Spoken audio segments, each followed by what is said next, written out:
ഒരു ചെറിയൊരു കാര്യം പറയാൻ വേണ്ടി വന്നതാണ്. സതീർത്ഥരെ സഹൃദരെ, ഞാൻ നിങ്ങളുടെ സ്വന്തം ആനീസ് പുതുവാച്ചേരി.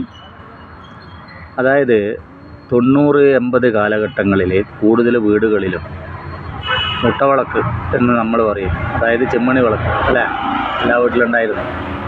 കരണ്ടൊന്നും അങ്ങനെ കിട്ടിയിട്ടില്ല, സജീവമായിട്ട് രംഗത്ത് എത്തിയില്ല. കരണ്ട് കിട്ടുന്നത് തന്നെ ചില സമ്പന്നരുടെ വീടുകളിലായിരുന്നു. ഇത് വിരലിലെണ്ണാവുന്ന വീടുകൾ മാത്രമേ ഉള്ളൂ.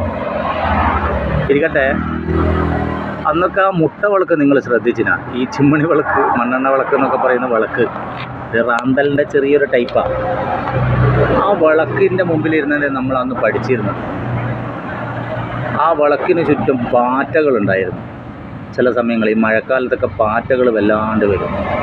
ആ പാറ്റകൾ വിളക്കിന് ചുറ്റും വട്ടമിട്ട് പറന്ന് അവസാനം ആ വിളക്കിനെ പ്രണയിച്ച് ഉപ്പ് കൊടുത്ത് ഇഷ്ക് കൊടുത്ത് കാതൽ കൊടുത്ത് ആ വിളക്കിലേക്ക് പാറ്റ എന്ത് ചെയ്യുന്നു, എടുത്ത് ചാടി വിളക്കിന് വേണ്ടി ജീവൻ വെടിയെന്ന്.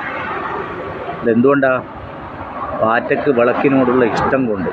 എന്ന പോലെയാണ് ചില പ്രണയങ്ങൾ, അഗാധമായ പ്രണയങ്ങൾ എന്നൊക്കെ പറയും.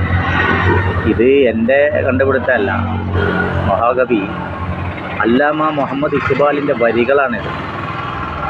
എങ്കിലും ചിന്തിക്കുന്നവർക്ക് ഒരുപാട് പാഠങ്ങൾ ഉൾക്കൊള്ളാനുണ്ട് ഇതിൽ, അല്ലേ?